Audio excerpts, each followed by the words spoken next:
Hello, hello, hello, everyone. My name is Kimberly O'Neil, and I am the CEO of Giving Blueprint and the founder of Cause Studio. We are a consultancy that focuses on community and economic initiatives around the United States, especially as it relates to preserving and protecting the Black community. Cause Studio was started about 7 years ago, actually 7 years ago on January 31st. And our goal was simple. We wanted to reduce the number of failing nonprofits around the country. And so what we do is we provide training, really in-depth training to nonprofit startups, whether it be live, whether it be virtual, or a combination of the two, to provide answers to those questions that sometimes you're wondering. If you're a founder of a nonprofit, where do people learn those things? Where do we get that information? How do I stay in compliance? We focus on filling in the gaps of information that you typically don't hear about when you go to other trainings. One of the things that I've been doing over the past few months is I have been training people on different aspects of fundraising for nonprofit startups, specifically Black-led nonprofit startups, and getting organizations and leadership to understand how you position yourself better, how to increase capacity within your organizations, with the ultimate goal of increasing the revenue that's coming into your nonprofits each and every year. But one of the things that I'm often asked is, how do you pick a nonprofit consultant? How do you know that you're picking the right nonprofit consultant? Should we pay them hourly? Should we pay them a flat fee? Should we pay them a percentage of the revenue that they may be able to get us via grants? And I wanted to do a short training that will answer some of those questions and then leave opportunity for you to engage with me in the chat so that I can answer some of the more specific questions that you have. If you are watching this after we go live, just hit hashtag replay so that when I'm going back and I'm looking at comments, I'll know that I need to respond to your questions, or possibly somebody on my team may be able to do it as well. So for today, I want to focus on the things that you need to know before hiring a nonprofit consultant. The things that you need to know before hiring a nonprofit consultant. So before I even get into that, let me tell you a little bit more about myself. I mentioned I'm the CEO of Giving Blueprint, and then Cause Studio, which is our nonprofit startup training initiative, falls underneath our company. I am an award-winning social innovator, I'm an award-winning professor, and I'm an award-winning entrepreneur as well. I teach undergrad and graduate classes around political science and public administration, with a concentrating in nonprofit management. I have been awarded for helping to build and increase the capacity in small nonprofit organizations. Some of the things that I'm most proud about is being able to move organizations from $9,000 within 2 years of operation to within 6 months of working with us, we were able to cross six figures. Or another organization where we were there the day they actually mailed their paperwork off to the IRS. And in less than 7 years, they've been able to scale that organization and are crossing over that seven-figure mark as we speak. And so I get joy in helping people to figure out what some of the deficiencies are, what are those gaps within their organizations, within their companies, and within our communities, and figuring out how can we move those things forward. My background primarily, though, however, is in municipal management. I spent more than 20 years working in governments around the country and shifted in my career at the end of 2010. And since that time, I have been laser focused on working in the business and nonprofit communities. As it relates to fundraising, I've raised more than $20 million in my career. Although I am a fundraiser, that is not my core area, so I don't actively engage in fundraising all the time. And I've managed budgets in excess of $33 million. When we launched Cause Studio in 2015, I don't know what I expected to do in the very beginning. All I know is people kept telling me, large organizations, philanthropists kept telling me that who I wanted to concentrate on in terms of the nonprofit startup community. And let me define that.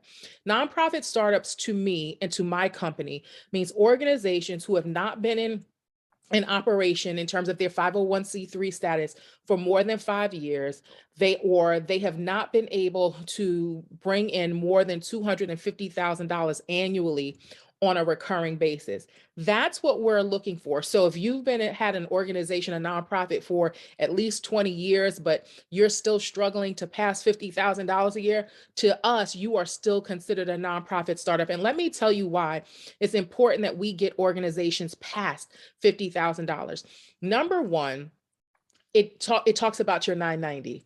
When it comes to your 990, if you historically are not bringing in more than $50,000 a year, what you are filing is a 990N, also known as the postcard 990, and that's the form that you give to the IRS every single year. With that postcard 990, what you're telling the IRS is you've not brought that money in, but that also means that for many, many funders who require a 990, either a 990EZ or a 990, a full 990N, you're not going to qualify for funding opportunities.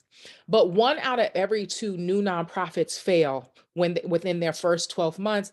And it is known that organizations that do not bring in more than $100,000 in an operating budget or an income every single year have a higher probability of failing every single year. So most times, as people that have heard me talk about increasing capacity within organizations, many people focus on building organizations, especially our founders, from a place of passion and purpose. That's not a sustainable concept. You have to truly understand your data. You have to understand the problem and the need. You have to ensure that your programs and services align with your values, the problems and the needs of the community. But more importantly, in order to raise funds, and to bring that money into the organization, you have to do it in a way that's more methodical, that's rooted in strategic planning, that's rooted in evaluation. And that is one of the things we try to help organizations to understand. We want you to tell and share your community and economic impact on your communities that you're serving, not just the good feeling stories. We want you to share, because of the work that you're doing, in a quantifiable way, what kind of direct and indirect impacts are you seeing happening within the communities?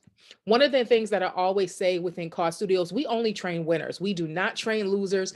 We train people that are committed to increasing the capacity within their organizations, ensuring that their operations, while it may not be perfect, that every single year they're moving towards a place and a point where they're trying to become more efficient and more effective in the work that they're doing, because they know that that is going to increase the probability of how they're going to be able to sustain their organizations on a higher level.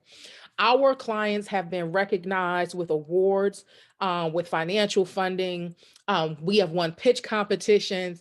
And when we started, I would say probably at this particular point, because I haven't updated our numbers in about 2 months, for sure, we have helped organizations raise in excess of $1 million in cash. And we've done about the same in-kind donations. And at this particular point, we're probably closer to serving 4,000 nonprofit professionals since we launched in January of 2015. So I figure that's not too bad for an organization and an initiative that people say was not needed. But what they began to realize is, although larger organizations said that we weren't needed, the community told me something different. So while I knew from the data perspective that what we were creating was needed, we didn't rely on the powers that be to tell us that we needed to move forward. We relied on the community to tell us whether or not we were needed. And that is why we are still here today. So for today, I get a lot of requests for doing more one-on-one, hands-on consulting with nonprofits. And while we do provide some one-on-one services, many of the nonprofit fundraising services that people are looking for, that's something that our company does not provide. Where we can make recommendations to reliable nonprofit fundraising consultants, we do that. But for the most part, I thought it was important today to share what you should be looking for, what you should be considering if you're thinking about starting a relationship with a nonprofit consultant. So if you just have I don't think it's going to take us more than 15 to 20 minutes, but I put together some some ideas and some clues and some tips that I think will be very helpful for you. If you're looking for a nonprofit consultant, you don't know where to start, and you're quite honestly, you don't know what you should and shouldn't do. So if you join me just and entertain me as I give you this information for a little while, we'll go through some of the material that I have. But like I said, I'm going to try to zero this in within 15 minutes so that you can, as you're hearing some of the things that I'm sharing, again, if I don't see your questions as you're reviewing this, just make sure you leave them, because I will go back and answer them for you. Because I do go through all comments anytime I do any live training in this way. So let's talk about what you should be looking for when you're looking for a nonprofit consultant that has a specialty or specializes in fundraiser. When you're looking at what types of work a nonprofit consultant, a fundraising consultant should do, organizations may choose to engage or with outside fundraisers in a variety of ways. Sometimes it may be to help with your existing issues or opportunities or initiatives. Sometimes it's to help you create new initiatives and opportunities. And sometimes you're hiring them because you do not have time. It's just about the time. You might have the team, you might not have the team, but sometimes you just might not have the time. And you need someone with a specialized skill set to come in and support the organization. Sometimes you need them to come in and supplement the work that you're already doing. Maybe you have a team, but there's some additional needs on the project and you may not have the human capital to focus on that. And what you're going to do is bring in someone else to be able to support. Or maybe you're looking for a fundraising consultant to come in to try and help, to not just to try and help, to help your team identify the road that they should be taking. So sort of like train the trainer. So you may have people that will be responsible for it inside, and you'll bring in a consultant to help you to figure out what you can and cannot do. So the role of professional consultants when it comes to nonprofit organizations will largely depend on the size of your organization, the development experience of your staff. Sometimes individual consulting and consulting firms are also hired to provide a variety of specialized services. They can bring in a level of wisdom to your organization's expertise, and quite honestly, sometimes creativity, because they may help you to push the envelope in things that you're not even thinking about. They can also help you to raise funds without being an employee. So oftentimes, sometimes I know with nonprofit startups, we may be able, and I say we because I did found a nonprofit startup at one point, but at sometimes we may not have the manpower, we may not be looking for or in a position to hire employees full-time or even part-time. So consultants can come in and fill that gap for us as well. They are truly known as an economic alternative for your organization. Because they can engage with the work and within your organization without having to commit to the hours of all of the other pieces. They are going to be laser focused on the work that's in front of them, and it's just for a limited time. And so here are some of the things. I want you to take note of this. And then this recording will rest in the social media sphere for as long as I can. So I typically leave things up for a month before I bring them out. But here are some of the things, some of the roles that fundraising, I jotted some of them down as I was thinking about it today. And so if I look down at my notes, it's because I want to make sure I'm getting to all of these different things that I've noted. So the question is, I want to hire a nonprofit consultant, but I don't really know what that means. And I want them to concentrate on fundraising efforts for our organization. What types of things, or what I typically is, Kimberly, what types of things can they do? Well, they can work on your capital and special campaigns. So if you have a capital campaign or some other special campaign that's focused on something, a specific type of area, they can work on that. They can create your strategy. They can execute your strategy. They can monitor your strategy. They can also spearhead your annual an operating campaign. So the process, an annual campaign that you facilitate every single year, or an operating campaign, they can be in charge of that. You can bring them in to monitor, or to develop, to monitor, and implement that throughout the year.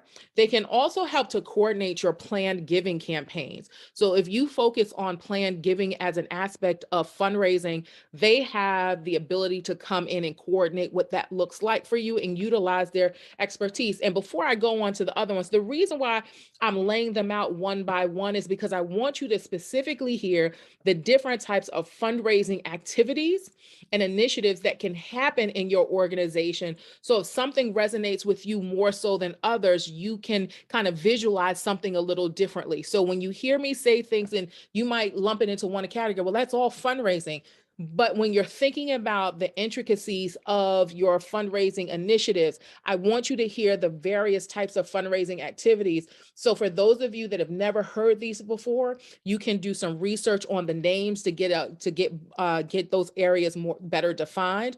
You can also begin to ideate, like, I never even thought of that. So that's why I'm going to spell these out for you a little bit more than I would if I was teaching a bigger class on fundraising.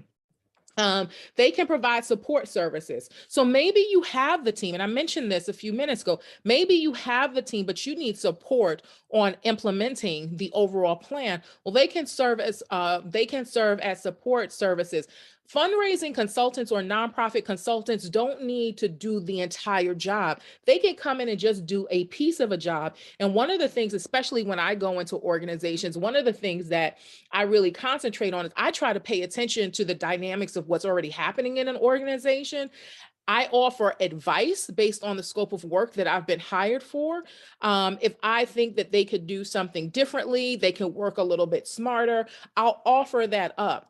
But I will continue to work on the scope of work that I was hired to do. But I also like to ensure that my clients know about other ways that they can implement the work that they're doing. And sometimes they just don't have the knowledge base for some of the things that I may be more specialized in understanding. They're great.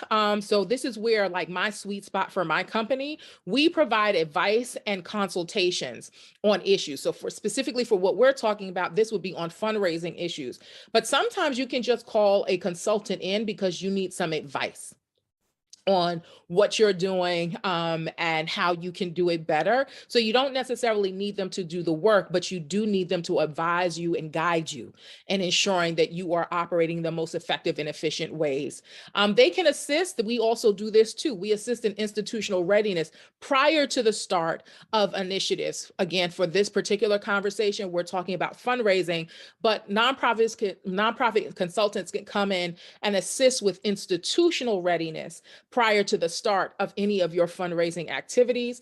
They can help with conducting research and identifying prospects for you, potential donors, potential sponsors, potential partners, but they can do research for you. So that helps to take away some of the burden for what your team is doing, or quite honestly, if you're a nonprofit startup, it might be what you're doing. They can help with grant writing. And I'm gonna put a pin on that because I'm gonna get to what costs should look like as well, what is ethical, what is standard in our sphere. But they can help with grant writing. They can actively guide a fundraising campaign. They can actually help to write out the fundraising campaign.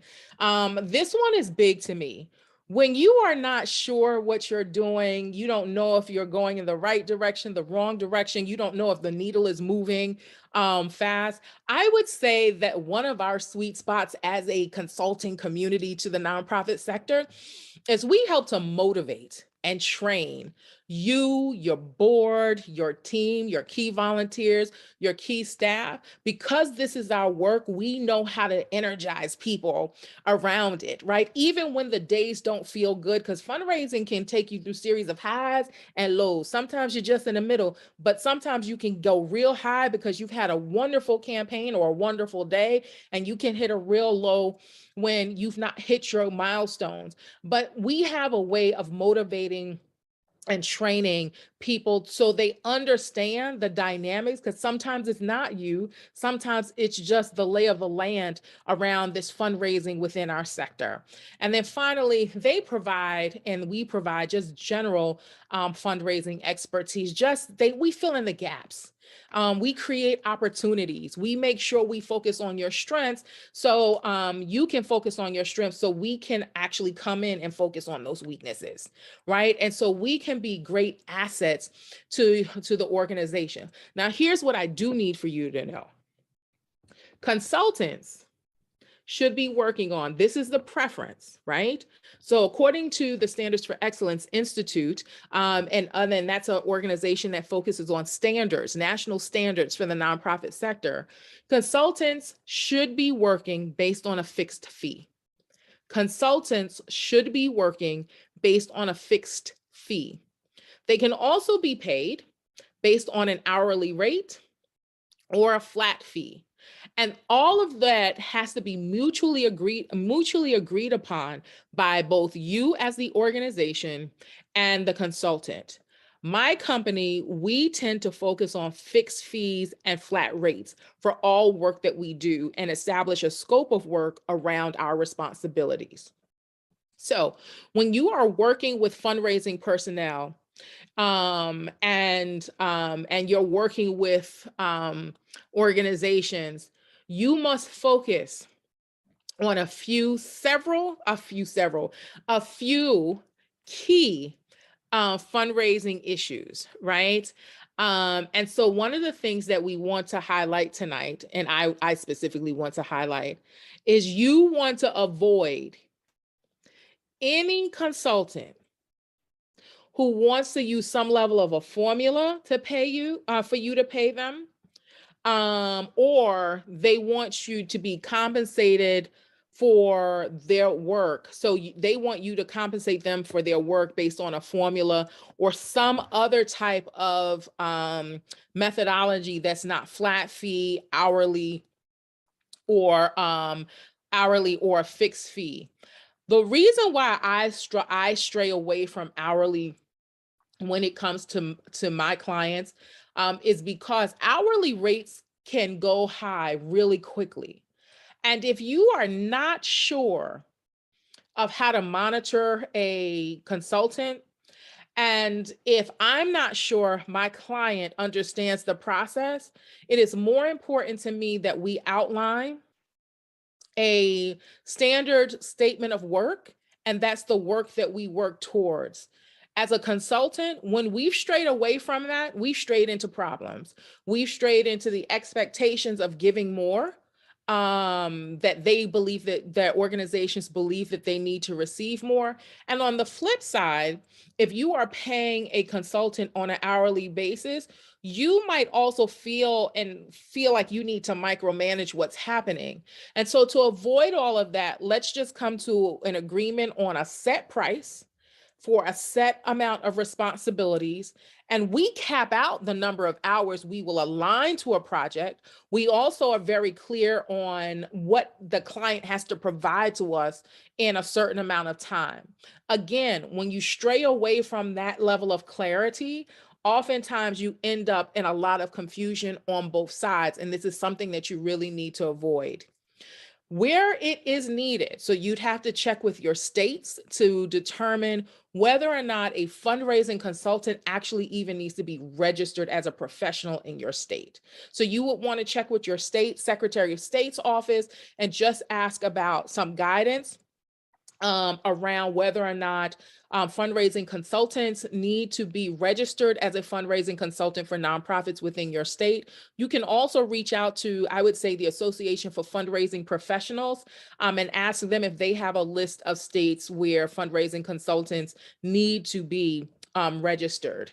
And you want to also make sure that you are very clear on what the consultant can and cannot do on your behalf, how they utilize your logo, how they utilize your name, how they utilize your brand. You don't want to allow a fundraising consultant to kind of run away with a plan that you have not reviewed, you've not answered questions about or asked questions about it, because you want to make sure you're in alignment. You've hired somebody to support you, but you need to be sure that you understand the direction so that the work that they've come up with that aligns with the vision and the values and the mission of your organization. Your brand is very, very important. When we talk about commission-based compensation, so oftentimes you'll hear this broker kind of relationship between fundraising consultants and nonprofits on we're going to take a percentage of, we wrote 5 grants for you. You don't have to pay us anything up front, but we're going to take, if you get those grants, we'll take a percentage of that. That is unethical. I'm going to repeat that again. Allowing fundraising consultants to take a percentage of the revenue that they bring in or impact on bringing into your organization is unethical. It is considered unprofessional, and it is honestly, it's an amateur. Because those that are professionals in this space and follow the standards in this fundraising space know that taking a percentage or a commission of the work, the revenue that they impact for your organization, they know that it's unethical, right? We all know that about it. So that should not be on the table for negotiation at all. Pay for the services that you are getting. If you choose, and it depends on states, and you can check with the Association for Fundraising Professionals. If you choose to give someone a bonus because they have just done tremendous work, you need to make sure that you can do that, but it should not be based on the actual money that comes into the organization, not commission-based, not percentage-based. This has to be separate and apart. My strong recommendation is that you simply just pay for the services. Flat fee, fixed fee, or hourly rate, which is my least recommended way of doing it. Pay for the services that you need. And then if at the end of the year or you're working with a particular consultant time after time after time again, do some research to make sure you ethically can do that in your state. But if you want to offer somebody a bonus or something in it, that might not be the right term for, because bonus sounds like an employee. But I'm using that terminology to kind of give you a point of reference, but it cannot be based on a percentage or fixed fee of the money that they're bringing in. This is something you're doing separate and aside just because they did an amazing job for your organization. When you are focused on fundraisers and you're working with a nonprofit consultant that focuses on fundraising, you want to make sure that you are prioritizing your most immediate needs and not not always your longer term needs, unless they're focusing on like one of your annual campaigns, your capital campaigns, or something along those levels. You want something along those lines. You want to make sure that you're not doing commission-based fundraising as well, because it can be viewed as privately benefiting fundraisers, rather privately benefiting the actual fundraiser, so your nonprofit consultant, rather than it benefiting the public that you're serving through the missions of your organization. Does that make sense? If not, I'm going to say it again. If you are focused on commission or percentage-based formulas to pay your nonprofit consultant, the optics and appearance can show or offer an interpretation that this is a private way of raising funds for the fundraiser, your nonprofit consultant, versus a fundraising activity that brings in revenue to the organization to benefit the work that you're doing within the organization. Okay? Another reason why you really want to stay away from this is because it can come across, and it can actually be, that someone is not working as diligently as they should for your organization when it comes to fundraising. You want to make sure that the responsibility for your consultant is on bringing in the money and doing the best job that they can based on the agreed upon statement of work. Okay. It is important that you all, so the reason why I think that this is important, besides people that have asked me to assist with fundraising, make recommendations for fundraisers, social media. So I have to be honest, social media has made it very easy for people to add nonprofit consultant and fundraiser to their titles, and they've never done the work before. And I don't mean they've not done the work at all. I mean, as a consultant, but sometimes people have become consultants because they've done it for organizations. That counts, right? Because that's experience. But we have too many people that believe they can do it. But I've heard some very scary things on social media, jumping on some of these audio platforms, watching some webinars. I've heard some very scary things that I know immediately that person has no clue what they're doing when it comes to fundraising. So here are some things that I would recommend that you do.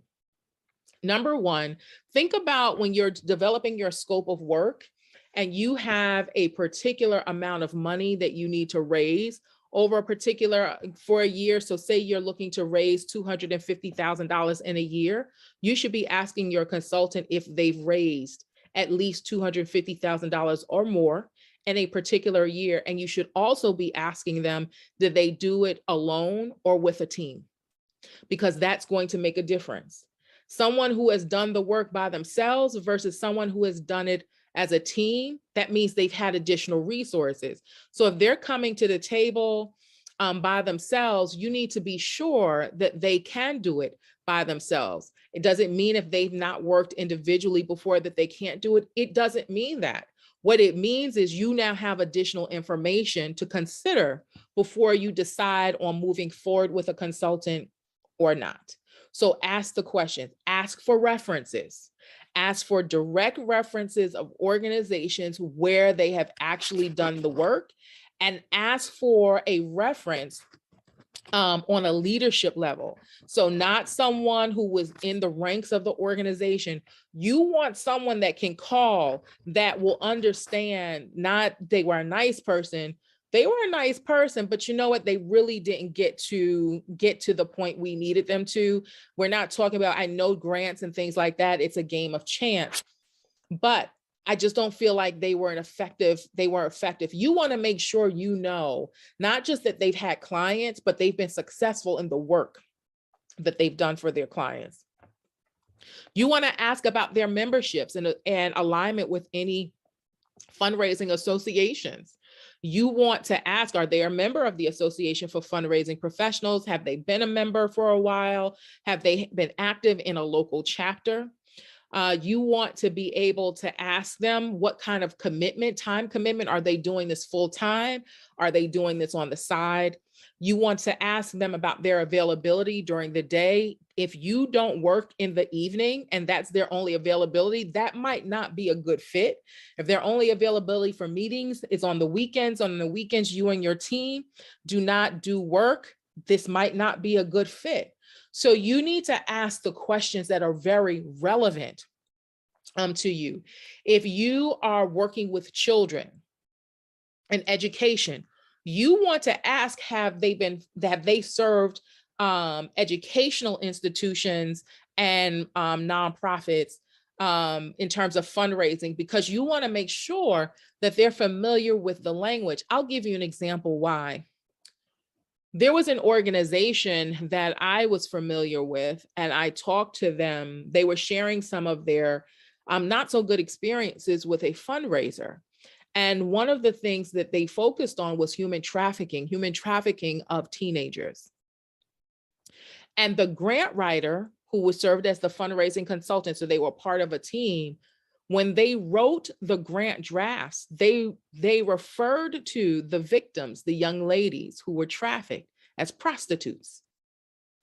That language should never be used in the situation we're talking about, right? And so what it aligned with is you may be a great fundraiser, but you may not be the great fundraiser or team member from that group, from that consulting group to serve our organization because you're not sensitive to the language that you're using. So a fundraiser is not just a fundraiser. You want to fundraise, especially if it's a fundraiser that's writing grants or writing copy for collateral material. You want to make sure it's a fundraiser that has some sort of sensitivity in the work that you're doing, and that you are providing information and correcting them and helping them to understand the brand of the organization, the language that should be used, the things that are considered offensive. You all need to have this relationship. So if you're hiring an outside fundraising consultant, I would recommend looking for one that you're not hiring just for a one-off. You may have to do that in the beginning so you can find your Russell. You may hire somebody. It was okay, an okay experience, but it just didn't feel all the way right. Well, maybe you want to try someone else the next time. And maybe you do that again a third time. And the third time you realize like, this is the organization. Well, then my recommendation to the extent that you can afford it is to continue to use that particular consultant, because that allows you and that person to develop or that team, because it could be more than one person in that consulting group.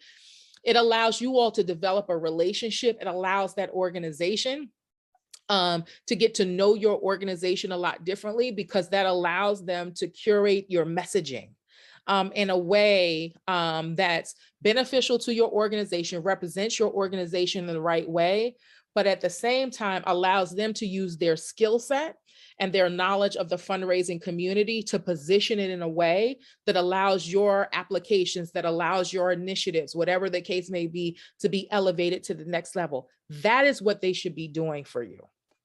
Okay. And so I'm going to kind of stop there. I want to make sure that I wanted to make sure somebody had that conversation with you. This wasn't designed, it probably went a little longer than I thought, but this wasn't designed to be this long training.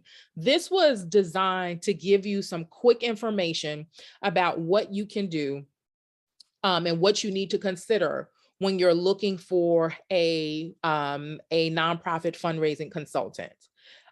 So like I said, I'll leave this up in the space for a little while. If you are wondering how you can work with us, we do not provide fundraising services in our organization. We provide training around it, but we do not provide the actual fundraising consulting services unless we're working with a client that already has a plan. We can review it and give some feedback. But in terms of us actually developing, monitoring, and executing your fundraising plans, that's not a service that we offer within our organization, but we do offer leadership training. We do offer cohort-driven trainings. And if that is you and you're interested in learning more, you can reach out to us at hello, HELLO, at causestudio.co.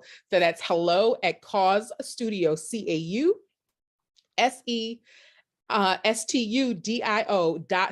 not .com. Reach out and someone on my team will respond and provide you with the various ways that we can work together. We are always looking to bring on new clients within our group style cohort training, which is our preferred way of doing it. We believe in peer learning. So where we provide the guidance, we provide the direct material.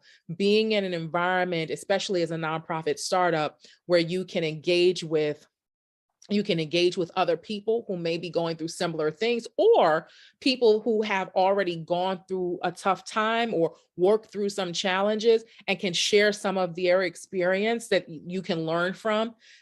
We find that to be the most effective style when it comes to learning environments for us for when you are a nonprofit startup. So again, my name is Kimberly O'Neil. I'm the CEO of Giving Blueprint and the founder of Cause Studio. I am a mentally retired senior government executive turned licensed nonprofit consultant. And my job is simple. I am here to ignite the power in communities, especially as it relates to our Black communities around the United States. Our specialty is in serving Black-led organizations. And our goal in this year of 2022 is to serve a minimum of 100 Black-led nonprofit organizations, where we move to increase the capacity and the operations within the organization. And we are already off to a great start. So if you also want to be one of those organizations, reach out to us at hello@causestudio.co. We'll be looking for you. We're looking to serve you. And we just thank you for allowing me to, I don't take this for granted. So I just thank you on behalf of myself and my team, and allowing you to serve you in this little bit of time. But be on the lookout, because we are looking to provide more to you this year. So hello@causestudio.o.